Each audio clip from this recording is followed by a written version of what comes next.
Halo millennials, Assalamualaikum warahmatullahi wabarakatuh. Shalom, Om Swastiastu, Namo Buddhaya, salam kebajikan. Apa kabar kalian semua yang sekarang sedang berada di rumah? Tentu saja masih sehat bukan? Ya, seperti yang kita tahu bahwasanya hari ini dunia sedang tergoncang karena serangan dari pandemi COVID-19. Yang juga kita tahu bahwasanya pandemi COVID-19 ini menyerang berbagai macam aspek dan sisi kehidupan kita, seperti pendidikan, kesehatan, dan ketenaga kerjaan. Di poin terakhir ini, ketenaga kerjaan, hari ini kita akan berbicara mengenai dampak-dampak yang ditimbulkan dari adanya pandemi COVID-19 ini terhadap dunia perburuhan. Nah, saat ini kita sudah bersama-sama dengan dua pembicara yang sangat luar biasa. Yang pertama ada Pak Mulyono. Assalamualaikum warahmatullahi wabarakatuh. Nama saya Mulyono, saya dari Kasbi, Jawa Timur. Pak Mulyono ini merupakan ketua dari Konfederasi Kongres Aliansi Serikat Buruh Indonesia atau Kasbi Jawa Tengah. Dan pembicara kedua yaitu ada Bang Herdin Parjuangan Sarjana Hukum. Beliau merupakan ketua divisi buruh dan masyarakat urban Agria Semarang. Terima kasih Dit. Ini ya kawan-kawan, tadi perkenalkan dikit sama Radit. Saya Herdin Parjuangan dari YLBH. Senang juga sih kali ini bisa diajak ngobrol sama Radit. Nanti mungkin Radit akan bantu kita biar obrolan kita lebih mengalir dan kita santai aja Radit ya. Di tengah pandemi Covid kita nggak bisa ada diskusi rame-rame nih. Jadi benar sekali apa yang disampaikan oleh Bang Herdin tadi, bahwasanya dalam situasi seperti ini tentu saja keterbatasan kita sangat terganggu, sangat minim. Karena memang anjuran dari pemerintah untuk meminimalisir adanya penularan virus, kita harus melakukan social distancing. Sehingga tapi itu bukan berarti kita hanya harus berdiam diri untuk terus membiarkan segala permasalahan ini tetap ada. Dan kita tetap harus mencoba mengkritisi, bersuara dan ikut memantik nalar kritis kita supaya pikiran-pikiran kritis kita tetap terjaga. Nah, seperti yang kita tahu tadi, kita kembali lagi di awal bahwasanya COVID-19 ini tentu saja menyerang dalam dunia ketenaga kerjaan ya, atau perburuan. Bagaimana buruh dihadapkan pada suatu dilematika tertentu. Yang pertama bahwasanya buruh juga memiliki kekhawatiran jika memang terus bekerja akan diserang atau tertular pandemi virus COVID-19 ini. Akan tapi di sisi lain buruh juga tetap harus bekerja demi memenuhi kebutuhan hidup keluarganya gitu.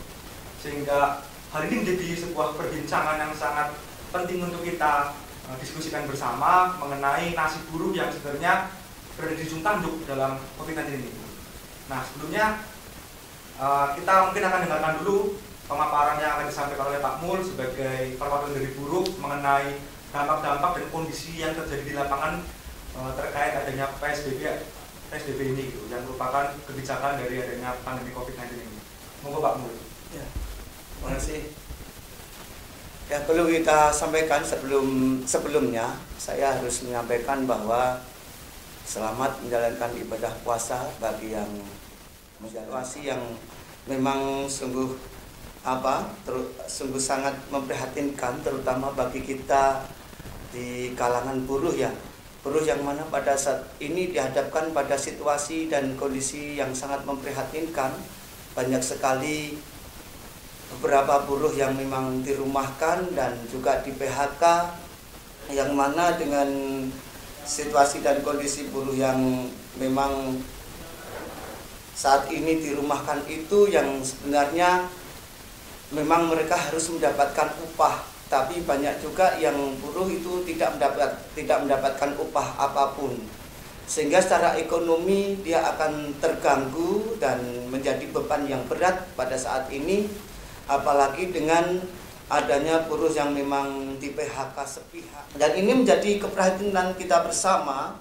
Ini peluang yang besar bagi pengusaha untuk membantu bagi buruhnya yang selama ini memang buruhnya telah bertahun-tahun memberikan keuntungan yang banyak bagi pengusaha. Dalam situasi dan kondisi seperti ini seharusnya para pengusaha ini tidak mem-PHK semena-mena terhadap buruhnya, tapi mereka harus memberi kesejahteraan. Terus yang berikutnya saya juga ingin menyampaikan agar kepada pemerintah juga bisa memberikan semacam pengawasan terhadap pengusaha supaya tidak mem-PHK semena-mena atau mem-PHK sepihak bagi buruhnya, dan pemerintah juga ikut bertanggung jawab pada situasi dan kondisi seperti ini agar buruh secara ekonominya terbantu. Ya, jadi apa yang terjadi di saat ini adalah wabah secara internasional, tidak ada yang kita perlu salahkan, tapi bagaimana pemerintah bisa mencari jalan keluar supaya kita bersama-sama bisa melewati situasi dan kondisi yang saat ini sungguh memprihatinkan ini. Terus ada beberapa hal yang kita lihat ketika wabah ini terjadi.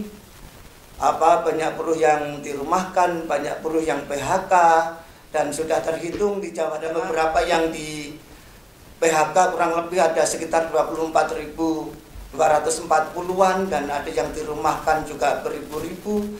Tapi ada juga yang memang itu belum terhitung di dalam di dalam pemerintahan itu belum menghitung secara luas bahwa banyak perusahaan secara ilegal yang memperlakukan buruhnya yang mana menjadi buruh kontrak, yang mana sebenarnya buruh itu tidak termasuk di dalam jenis pekerjaan kontrak. Itu banyak yang mereka lakukan penghentian PHK sepihak itu banyak sekali. Sehingga memang posisi buruh yang di situ mereka dikatakan bahwa aturan-aturan yang dilakukan pengusaha secara ilegal itu yang ini harus menjadikan perhatian khusus juga kepada pemerintah. Apa yang terjadi pada saat ini dan jangan sampai terulang di masa-masa yang akan datang.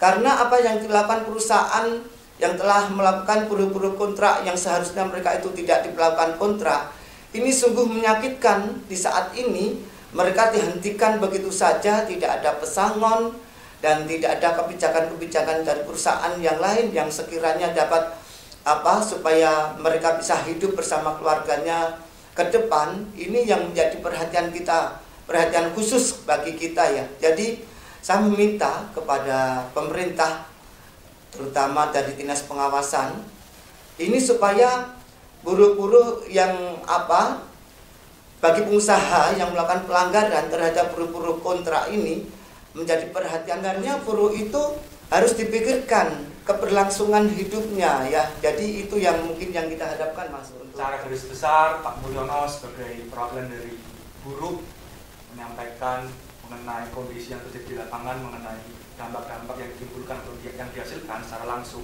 dari buruh-buruh tersebut, di mana banyak sekali perusahaan-perusahaan yang melakukan PHK kepada buruh ataupun perumahan yang ternyata juga ditambah dengan tidak dipenuhinya jaminan-jaminan mengenai pesangon, THR dan lain sebagainya.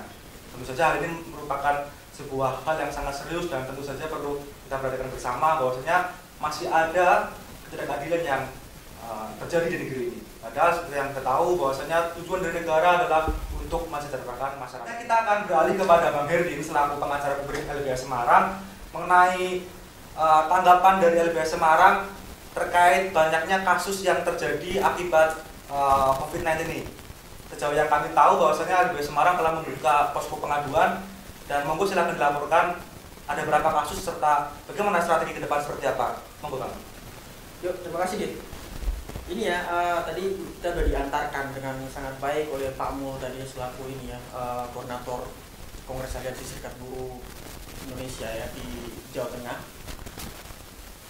Kemarin awal April ya, kita juga sebenarnya bersama-sama dengan teman-teman Kasbi Jawa Tengah, kemudian teman-teman FSPIP, Federasi Serikat Kerja Indonesia Perjuangan, yang juga bagian dari serikat buruh yang masuk dalam konfederasi Kasbi, kemudian teman-teman Serikat Buruh Kerakyatan, konfederasinya teman-teman KPBI, teman-teman Federasi Serikat Pekerja Mandiri, teman-teman SPPAGI, Serikat Pekerja Pungkop Bersatu Grobogan ya.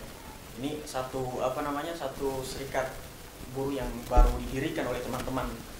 Nah, ini sebenarnya tergabung dalam satu aliansi besar yang Radit juga mungkin tentu ikut terlibat di saat pendirian aliansi sekitar ini mendekati ulang tahun di 1 Mei 2019 kemarin ya Pak Mulia, kita bareng-bareng dengan berbagai macam elemen.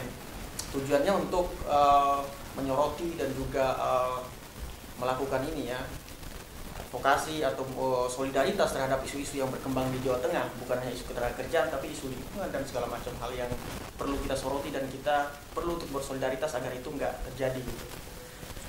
Nah, situasinya di awal April kemarin ya, kita buka posko itu sampai sekarang sebenarnya udah ada puluhan, sekitar hampir mendekati 40 pengaduan secara resmi. Itu di luar ini ya, itu yang mengadu secara resmi dan pengen nanti kedepannya ada tindak lanjut. Nah, kalau data terkait dengan jumlah PHK tadi udah disampaikan Pak Mul. Angka rigidnya kita nggak bisa pastikan karena setiap hari angka tadi itu terus berubah itu. Nah, tapi yang jelas tadi udah menyentuh angka ribuan, baik yang di PHK ataupun yang di ini ya, yang dirumahkan. Nah, problemnya sendiri sebenarnya dari mana kemudian ini ya, pemenuhan kebutuhan kehidupan sehari-hari itu akan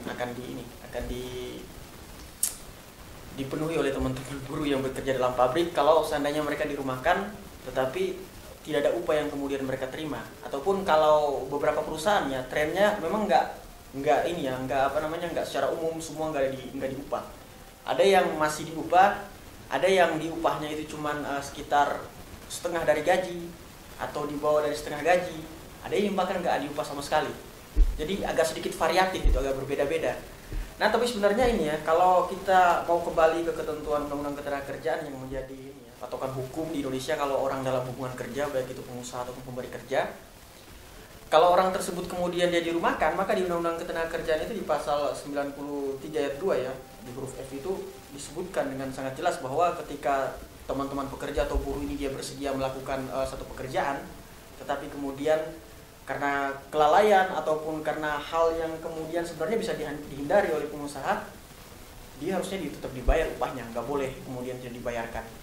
Nah, ini yang kemudian jadi perdebatan, karena kalau secara umum kita lihat ya di media itu kan yang berkembang bahwa ini pandemi COVID-19 ini dianggap sebagai tadi yang kau bilang sebagai ini ya, kegoncangan atau semacam, kalau bahasa hukumnya ada force majeure itu.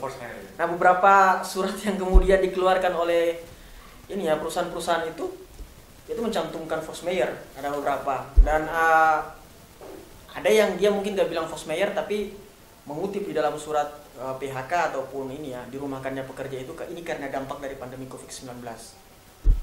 Nah, tentu semua argumen itu kan bisa diajukan oleh semua orang, tapi yang jadi persoalan adalah ini kan pandemi COVID-19 ini baru berlangsung kurang lebih sebulan lebih nih ya, mau memasuki 2 bulan mungkin di Indonesia, awal ini ya, pertengahan Maret atau awal Maret ya kalau saya nggak salah.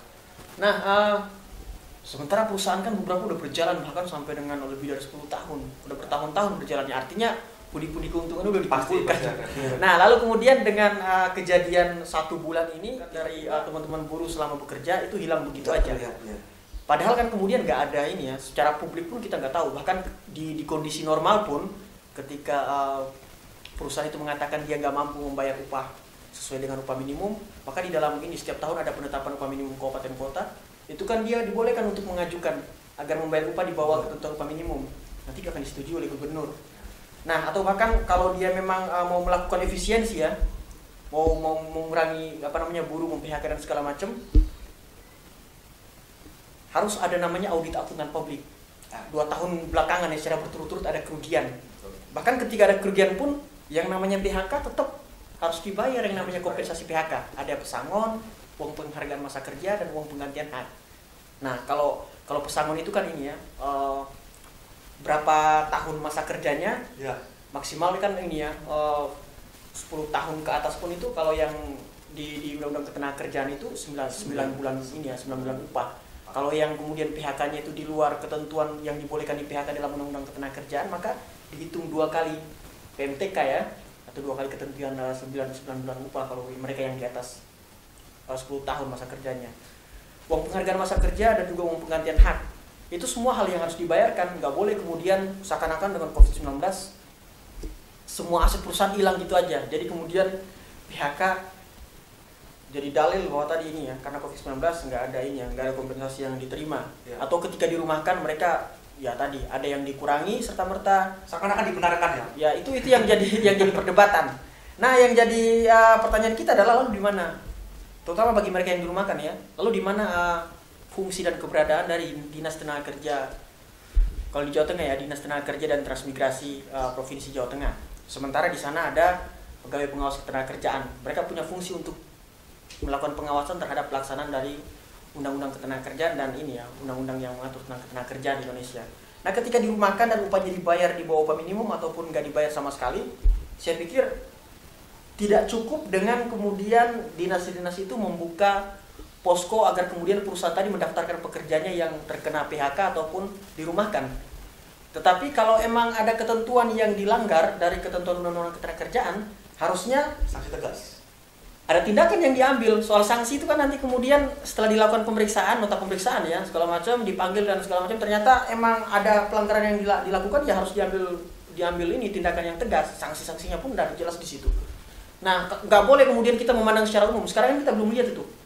Justru bahkan dinas-dinas banyak yang bicara ya. Contoh di Kabupaten Semarang itu kan ada ribuan orang yang kena ini ya, dirumahkan. Nah, itu kan harusnya ada langkah yang dilakukan, bukan sekedar menampung orang yang kemudian mengalami dampak, tapi nggak ada langkah pengawasan apapun yang dilakukan. Karena nggak semua perusahaan mengalami hal yang sama ya. Nggak semua perusahaan fenomena keuangannya mungkin benar-benar ambruk. Itu harus dibuktikan, nggak boleh kemudian dengan omongan. Mereka yang masih kerja ya di dalam itu kita belum tahu sampai sekarang, karena ini ya kita juga belum dapat mengakses data yang rinci di Jawa Tengah. Perusahaan-perusahaan yang masih beroperasi itu bagaimana dengan penyediaan alat pelindung diri atau yang kita kenal dengan APD itu. Bagaimana di dalam perusahaan mereka disediakan nggak cuci tangan, masker, hand sanitizer, atau bahkan alat pengukur suhu itu ketika mereka masuk. Nah, karena tidak bisa kita pungkiri kondisi dalam perusahaan itu kan mereka kerja dalam situasi yang ini ya. Physical distancing itu adalah satu hal yang mungkin ada beberapa perusahaan yang bisa melakukan, tapi beberapa perusahaan mungkin kesulitan untuk melakukan itu. Nah, itu sangat rentan bagi teman-teman yang tetap bekerja. Sementara kalau dia nggak bekerja, tadi benar seperti yang dibilang Radit, dilemanya adalah bertahan di rumah seperti anjuran pemerintah. Bagaimana dengan pemenuhan kebutuhan hidup sehari-hari? Siapa yang akan menanggung itu? Nah, kemudian kita akan bergeser ke persoalan masalah kartu prakerja yang disampaikan oleh ini ya, pemerintah belakangan ini. Nah, kartu prakerja itu kan sebenarnya program dari pemerintah pusat ya, dan beberapa daerah punya kuota. Di Jawa Tengah itu kalau kita ini ya, saya baca media itu dikutip oleh financedetik.com per 13 April 2020 kemarin, di Jawa Tengah itu kalau berdasarkan data yang ditulis di situ ada 400.000 orang yang masuk kuota untuk kemudian menerima kartu prakerja. Tetapi yang perlu diingat bahwa kartu prakerja ini kan dia nggak spesifik bilang itu untuk buruh atau tenaga kerja yang terdampak pandemi COVID-19. Ini bahkan untuk mereka yang dia masuk kategori angkatan kerja. Artinya mereka yang kemudian dia sedang menganggur pun berhak untuk kemudian mengakses kartu prakerja tadi. Minus atau dikecualikan teman-teman yang dia masih dalam masa studi ya, teman-teman mahasiswa. Nah, artinya kalau demikian maka jumlahnya di Jawa Tengah dengan penduduk yang cukup ini ya, lumayan besar, akan lumayan ini, persaingannya akan cukup ketat antara teman-teman pekerja, teman-teman yang yang mau masuk kerja, dan mereka yang terdampak tadi itu. Persaingannya akan semakin ketat, padahal kemudian kuotanya cuma 400.000 orang. Jadi tidak ada jaminan ya dari setiap buruh yang di PHK atau dirumahkan itu mendapatkan akses untuk mendapatkan kartu prakerja ini. Nah, kalau kemudian kemarin kita lihat selentingan yang berkembang di media kan itu bahkan ada yang mengatakan bahwa ini ya dugaan ya kemarin kalau di media itu ini ditentukan acak gitu. Nah, itu kan kita nggak tahu pemerintah akan seperti apa. Itu justru yang kita transparansi bagaimana sih ini. Karena berdasarkan data yang kita terima dari teman-teman serikat pekerja ya, kemarin hasil diskusi kita dengan teman-teman serikat pekerja di Jawa Tengah yang masuk dalam posko pengaduan ini juga menyampaikan bahwa ternyata dalam proses mekanisme pendaftaran kartu prakerja itu di Dinas Tenaga Kerja Provinsi cuma didata aja, tapi pendaftarannya dilakukan secara individu pribadi masing-masing teman-teman pekerja. Dan itu ada kendala teknis. Apa ketika mereka mendaftarkan ini sulit untuk kemudian masuk. Karena mungkin ini ya terlalu banyak yang mendaftar bersama-sama, akhirnya mereka kesulitan untuk masuk. Nah, itu baru soal mekanisme. Lalu bagaimana dengan besaran?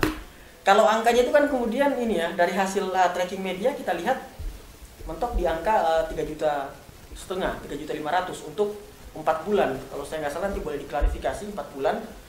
Nah, itu untuk biaya semacam kursus ya atau pendidikan. Ya, nah, setiap bulannya itu mereka akan mendapatkan insentif ya atau uang ini ya dari hasil itu ada sekitar 600.000 per orang. Nah, 1 juta dan berapa itu untuk biaya pendidikan dan bahkan ada yang untuk survei itu sebanyak berapa kali saya lupa detailnya. Nah, artinya bagi teman-teman yang dia buruh secara pribadi aja ya, dia belum berkeluarga, 600.000 kita hidup di Semarang atau di Jawa Tengah ya secara keseluruhan, saya pikir itu kita akan sangat kesulitan untuk memenuhi kebutuhan hidup kita sehari-hari. Apalagi buruh yang kemudian dia punya tanggungan, kita hitung aja lah ya, mungkin ini ya teman-teman seusia Radit yang kemungkinan dia udah memilih atau bahkan dia nggak bisa berkuliah karena mungkin nggak bisa bayar mahalnya biaya pendidikan, dia kemudian masuk pabrik dan kemudian menikah sekarang, belum punya anak, 2 orang, ada tanggungan istri kan. Betul. Nah akan kesulitan itu, kita ngontrak di Semarang dan segala macam. Apalagi mereka yang udah punya anak ya, kebutuhannya akan semakin membengkak. Lalu bagaimana mereka itu kalau kemudian di PHK atau dirumahkan, tapi kompensasi hak-hak mereka yang harusnya diberikan sesuai dengan ketentuan Undang-Undang Ketenagakerjaan itu nggak mereka dapatkan secara penuh. Itu kan yang jadi pertanyaan, lalu siapa yang akan bertanggung jawab? Itu pertanyaan kita. Kalau pemerintah itu dia pakai karantina wilayah kan jelas kan, pemenuhan kebutuhan apa namanya kehidupan sehari-hari itu menjadi tanggung jawab dari pemerintah. Kalau PSBB itu karantina versi low budget mungkin. Nah itu yang kemudian kita ini, kenapa pertanyaan kita kenapa kemudian itu yang dipilih? Tentu pemerintah punya alasan dan kita menanti alasan itu dibuka dengan setransparan mungkin biar kita nggak ada ini ya, nggak ada pertanyaan di benak kita, karena kita juga pengen sehat, tapi di sisi lain kalau kita bertahan ya kita juga pengen tetap makan biar tetap hidup, biar kita nggak tertular COVID-19 tapi juga nggak mati karena kelaparan bertahan di rumah tuh, gitu ya Pak Mulya. Itu mungkin di awal ya. Tadi menyinggung sedikit soal kartu prakerja yang kalau kita tahu kan itu menyerot anggaran besar ya, anggaran negara ya, tapi kita belum tahu teknisnya seperti apa, peruntukannya seperti apa, apakah itu bentuknya intensif uang tunai atau dia hanya pelatihan saja yang ternyata nggak ada manfaatnya sama sekali gitu loh untuk buruh gitu. Itu seperti apa? Mungkin bisa jelaskan Bang dari LBH Bang. Nah saya juga itu tadi, makanya saya bilang mekanismenya harus dibuka setransparan mungkin ya, karena ini kan sekarang masih tahap pendaftaran ya. Masih tahap pendaftaran, kita belum ada ini ya, yang terima ini kan belum ada ya Pak Mulya, yang bekerja belum ini. Nah kita belum tahu bentuknya kan seperti apa, apakah kemudian insentif itu diberikan secara langsung, tunai atau bagaimana. Kalau dari hasil tracking media kemarin ya 600.000 itu yang kayaknya akan diberikan untuk insentif per bulan ya. Tapi itu juga belum ini karena itu baru BLT gitu, bantuan tunai. Soal mekanisme tadi kita belum tahu secara rigid. Kita menanti pemerintah akan memberikan seperti apa.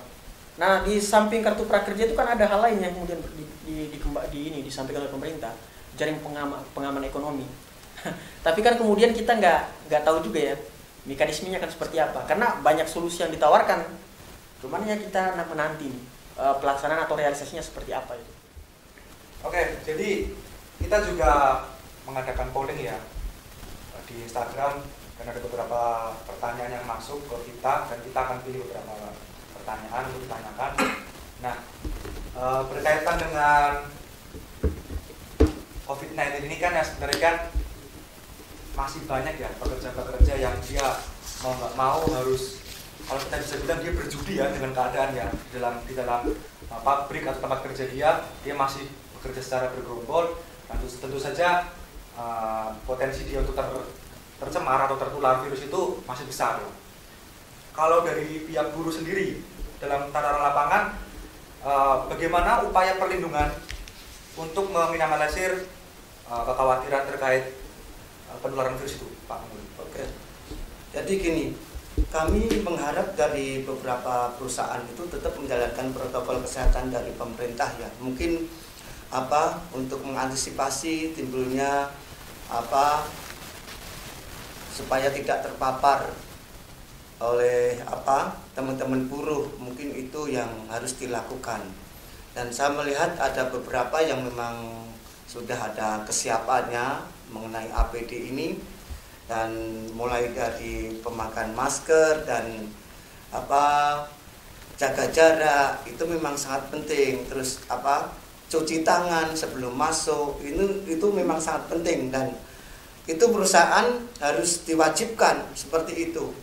Kalau itu memang sudah dilakukan, otomatis itu akan sudah ini ya, bisa salah satu pencegahan untuk virus corona itu bisa masuk ke perusahaan tersebut. Saya kira itu mungkin sudah cukup ya dari beberapa yang harus dilakukan oleh pengusaha. Dan mungkin kalau yang memang belum ada kesiapan ya mending itu perusahaan harus lockdown untuk sementara kalau memang perusahaan tidak ada kesiapan. Tapi kalau lockdown itu juga akan menambah persoalan baru, karena bagi buruh juga ketika mereka harus di rumah itu merasa tersiksa juga ya. Jadi untuk melakukan kegiatan-kegiatan banyak keterbatasan yang ini membuat mereka itu secara psikolog itu agak tertindas ya. Jadi ada batasan-batasan yang mana yang harus dilakukan, mana yang tidak itu. Ya, yang jelas kita harus waspada supaya protokol kesehatan itu bisa dilakukan secara keseluruhan. Mungkin itu. Ini lagi Pak Mul. Ya. Jadi kalau kita berbicara mengenai nasib buruh, tentu saja kita nggak bisa melepaskan ini dari peran pemerintah gitu ya Pak. Iya. Nah, sejauh ini kita kan juga melihat di lapangan ya bahwasanya banyak sekali buruh yang terkena dampak secara langsung dari adanya COVID-19 ini, termasuk juga dengan salah satunya terkait dengan perumahan atau PHK itu. Tapi di sisi lain kita juga melihat misalnya ada pekerjaan yang harian ya, pekerja harian yang dia mendapatkan rezeki dari hasil setiap hari dia bekerja gitu, pedagang, ojek online dan lain sebagainya gitu. Nah, kita kalau berbicara mengenai peran negara, keterlibatan negara, menurut Pak Mul sendiri dari sisi buruh, apakah negara sudah hadir secara maksimal dalam mengusahakan agar rakyatnya tetap tercukupi atau bahkan masih minim kontribusinya gitu Pak Mul? Ya. Sejauh ini seperti apa Pak Mul? Jadi saya melihat negara memang sudah hadir ya, tapi belum maksimal. Banyak sekali bantuan-bantuan yang ada di buruh atau di dalam masyarakat itu tidak sesuai dengan yang diharapkan, itu ya. Terus banyak juga yang memang banyak yang tidak menerima bantuan. Seharusnya itu memang bantuan harus diberikan secara menyeluruh misalkan, tapi yang diberikan itu hanya beberapa orang saja. Ini yang membuat mereka timbul semacam kecemburuan sosial. Entah ya. Tadi kan kita lebih bicara mengenai bantuan, terus subsidi dan lain sebagainya. Tapi kalau kita mengamati di media, pemerintah berkali-kali menyampaikan bahwasanya buruh harus dijamin pemenuhannya, walaupun nanti ada PHK, kalau bisa tetap ditunaikan kewajiban untuk pesangon. Sebenarnya pemerintah ini seperti apa sih melihat dalam hal ini tuh? Apakah dia hanya berucap saja, ataukah memang perlu ada sanksi tegas untuk pengusaha-pengusaha atau perusahaan-perusahaan yang masih belum menunaikan kewajibannya? Ini memang ada dua perbedaan. Jadi ada beberapa memang pekerja yang secara ilegal dan tidak ilegal. Kalau memang pengusahanya itu melakukan secara ilegal, melakukan secara legal, itu justru buruh-buruhnya akan terlindungi. Dari mulai mereka dirumahkan, dari mereka setelah dirumahkan di PHK, itu akan terlindungi. Artinya pemenuhan hak-haknya itu akan diberikan. Tapi bagi yang pengusaha nakal ini memang dia memperlakukan buruhnya secara ilegal.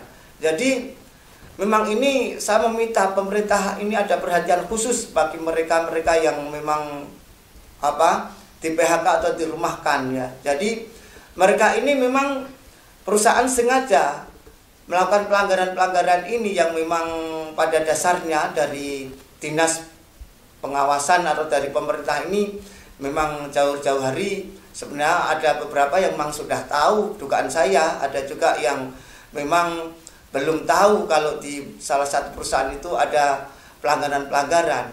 Ini akan terlihat sekali ketika dampak dari COVID ini. Banyak memang perusahaan tidak melaporkan bahwa ini terjadi PHK atau terjadi dirumahkan. Itu tidak terdeteksi oleh pemerintah karena mereka itu memang melakukan upaya-upaya ilegal ya. Ini banyak sekali yang terjadi di Jawa Tengah. Maka dari itu kami meminta kepada pemerintah agar kedepannya itu bisa hal-hal seperti ini bisa dilakukan pengawasan yang lebih jelas atau lebih detail lagi mengenai buruh-buruh di beberapa perusahaan yang memang itu harus ada kejelasan bahwa buruh itu memang tidak boleh dikontrakkan atau tidak sesuai jenis pekerjaan atau bagaimana itu harus ada kejelasan di pemerintah itu, Mas Radit mungkin. Oke, monggo Bang Rin mungkin yang ingin melanjutkan. Jadi sebenarnya jelas ya, apa namanya, kalau kita ngobrol soal masalah negara itu harus berperan seperti apa sih? Tujuan kita bernegara itu kan biar dia kemudian bisa melindungi segenap bangsa kita, kemudian dia bisa menciptakan tadi kesejahteraan itu. Nah, di tengah kondisi-kondisi kayak sekarang ada pandemi COVID-19, harusnya memang negara memainkan perannya secara maksimal tadi. Nah, kalau kita bicara negara udah melakukan sesuatu nggak dengan kondisi sekarang yang udah ada yang dilakukan. Cuman itu maksimal atau enggak, saya rasa itu kita nggak perlu ngambil kesimpulan, masyarakat secara umum bisa menilai itu. Tapi kemudian ini ya, kalau ditanya secara spesifik, kira-kira apa sih yang harus dilakuin? Saya pikir ini ya, negara ataupun pemerintah ya, yang kemudian melakukan tindakan-tindakan atas nama negara untuk menyelenggarakan fungsi-fungsi pemerintahan dia, mengatur masyarakat itu, mengatur rakyat itu, kan jelas panduannya itu adalah bukan omongan yang sifatnya himbauan, bukan omongan yang kemudian dia sekedar hal yang disampaikan nanti kemudian mau dilaksanakan atau enggak itu terserah, enggak. Negara itu adalah institusi yang kemudian, pemerintah itu adalah institusi yang kemudian bagian dari ini ya, negara yang kemudian dia ketika menjalankan tugas, fungsi dan kewajibannya itu harus mengacu pada ketentuan hukum. Salah satunya kalau kita bicara soal isu ketenagakerjaan, ada undang-undang ketenagakerjaan di situ dan berbagai macam peraturan perundangan yang mengatur tentang perburuhan di Indonesia.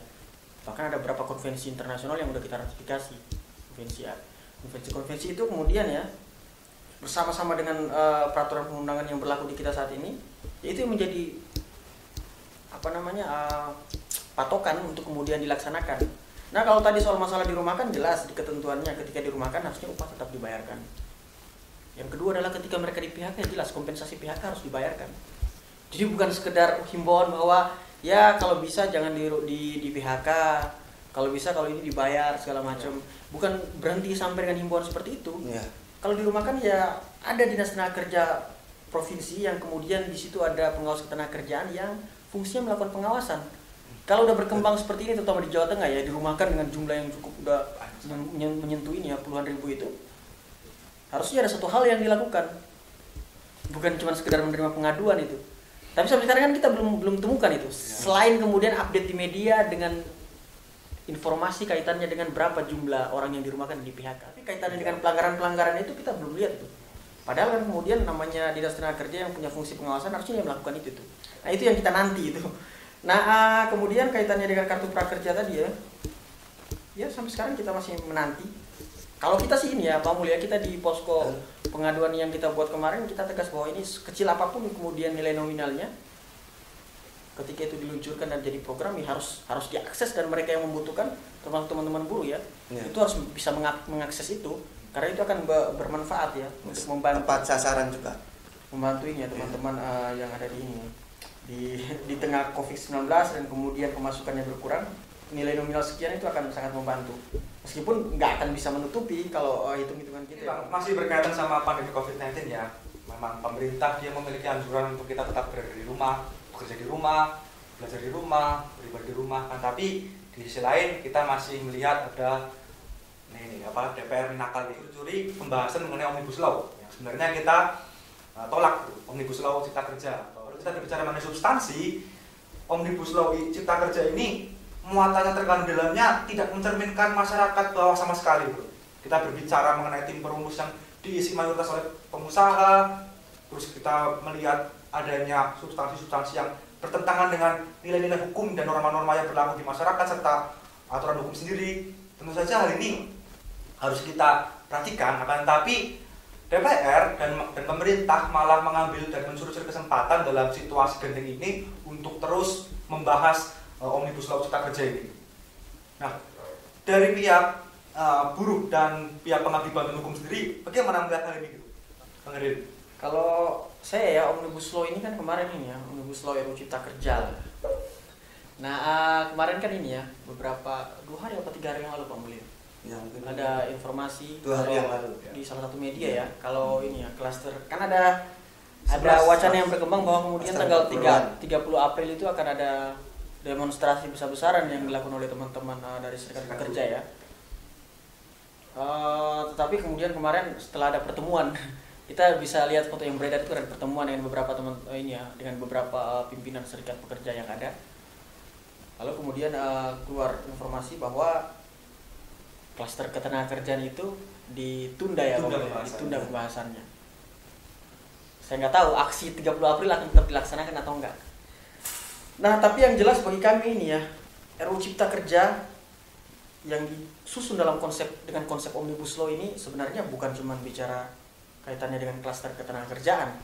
Dan selama ini kan kalau kita di Jawa Tengah sendiri, saya nggak tahu daerah-daerah lain, kayak teman-teman di Surabaya juga demikian, teman-teman Jawa Timur ya. Gerakan yang kita bangun selama ini kan ini ya, mengundang semua teman-teman dari berbagai elemen yang terdampak. Artinya kita sama-sama dalam satu barisan.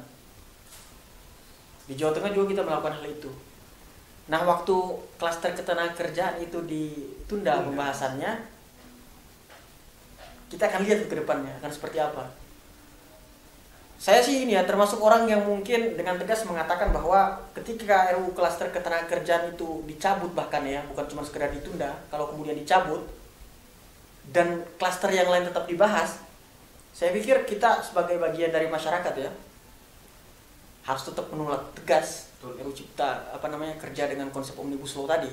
Termasuk saya juga menanyakan ke Pak Mul dan kawan-kawan buruh, karena selama ini kan kita mengajak berbagai macam elemen untuk melakukan solidaritas. Kalau klaster ketenagakerjaan udah ditunda dan mungkin kedepannya kalaupun seandainya dicabut ya, kita nggak tahu ditunda ini bagaimana, akan dicabut atau kemudian akan dilanjutkan lagi.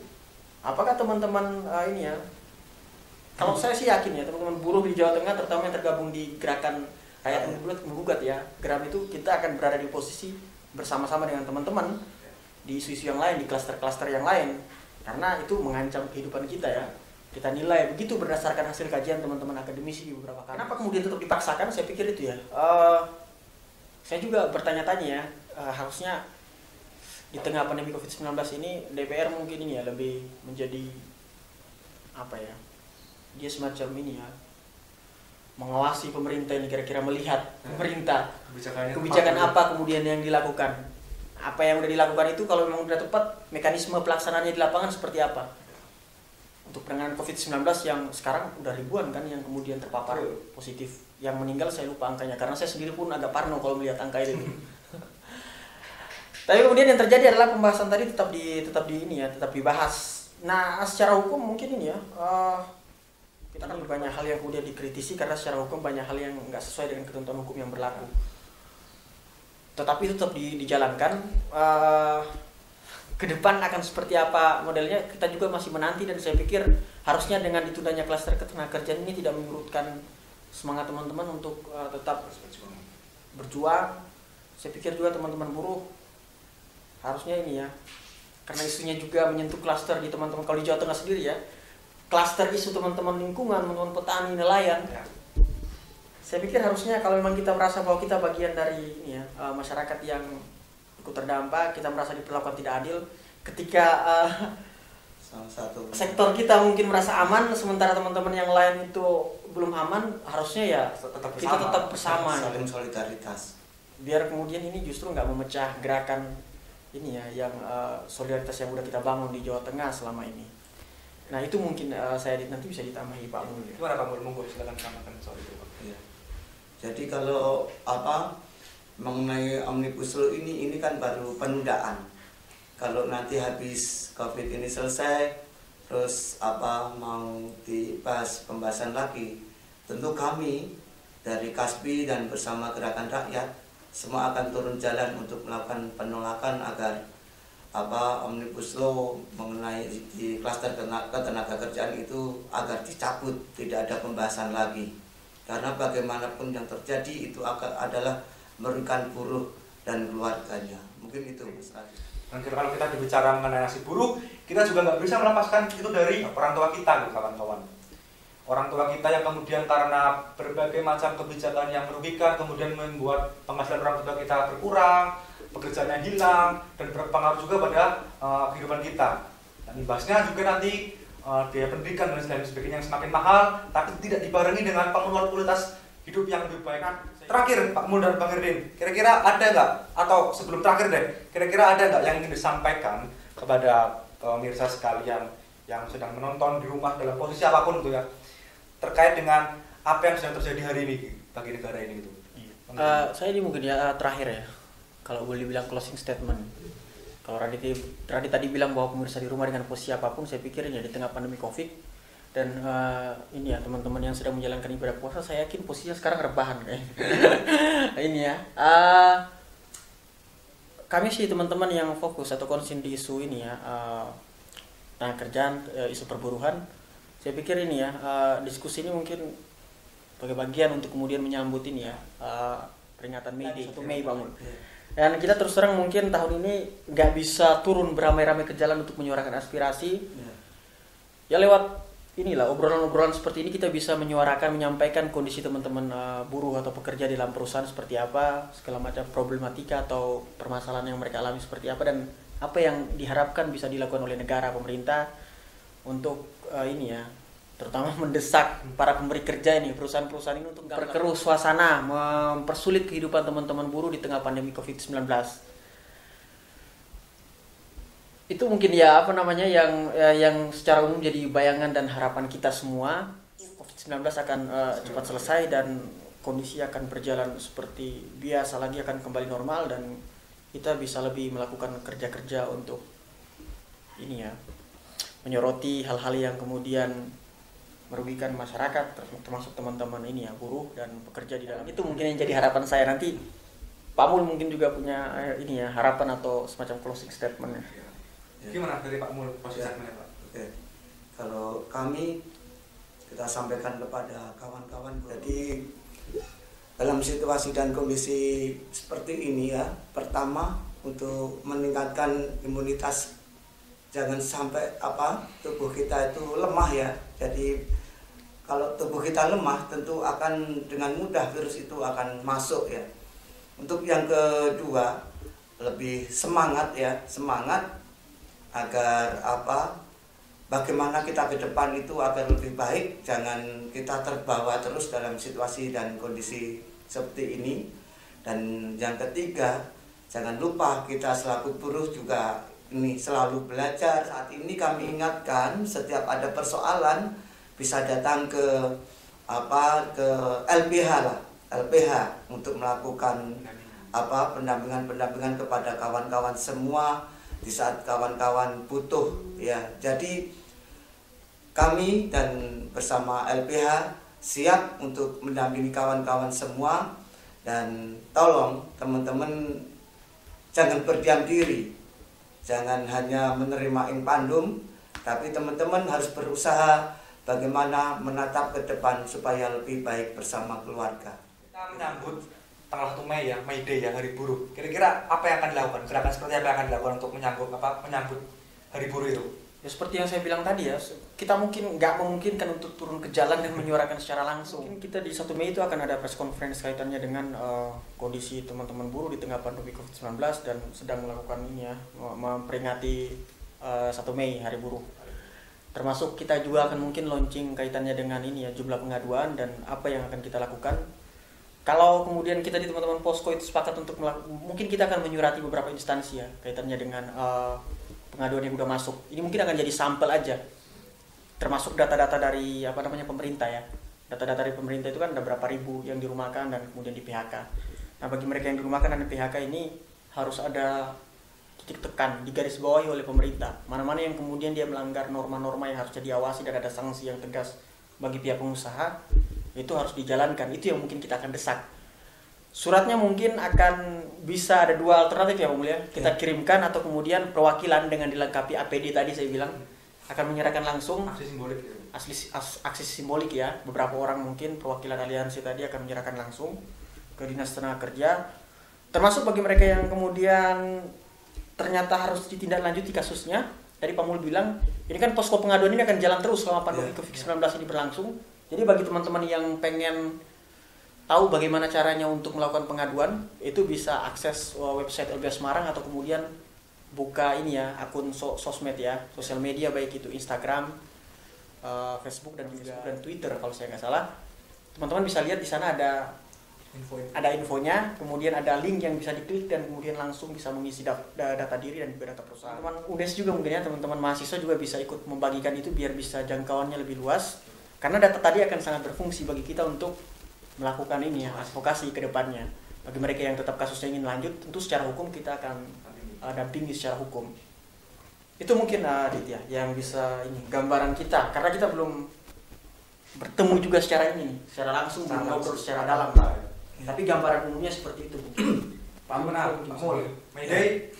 Kalau instruksi dari PP Kasbi itu memang kita sebenarnya diarahkan untuk tetap melaksanakan Mayday.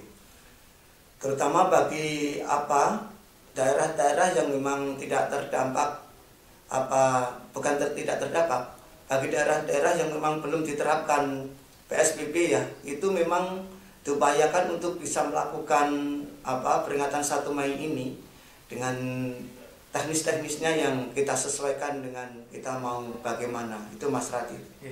Ya, begitu teman-teman hasil diskusi dan perbincangan kami terkhusus mengenai isu-isu perburuhan yang terjadi akibat dari adanya pandemi COVID-19. Apapun itu, memang kita harus sadari bahwasanya pandemi COVID-19 ini menyerang banyak orang selama ini secara internasional dan memiliki jangkauan yang sangat luas dalam setiap sendi kehidupan, tidak terkecuali mengenai aspek buruk. Tapi kita juga harus sadari bahwasanya kita juga terus harus mengkritisi upaya-upaya serta kebijakan-kebijakan pemerintah yang sebenarnya masih jauh dari kata sejahtera atau jauh dari kata maksimal, sehingga perlawanan-perlawanan terus kemudian upaya-upaya kita untuk terus menekan harus tetap kita suarakan walaupun kita sedang berada dalam keterbatasan ini. Perlawanan bukan hanya ada pada saat May Day, tapi perlawanan akan terus ada setiap hari dan terus akan berlipat ganda. Karena bagaimanapun juga tujuan dari negara ini adalah terkait dengan kesejahteraan rakyatnya. Gitu. Ya, saya kira seperti itu dulu diskusi yang bisa saya sampaikan. Diskusi seperti ini lagi untuk terus kita memantik dan menjaga netralitas kita supaya kita tetap terbuka dan tetap mengkritisi apa yang menjadi permasalahan hari ini.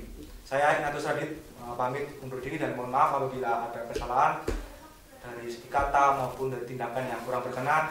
Saya ucapkan permohonan maaf. Wassalamualaikum warahmatullahi wabarakatuh.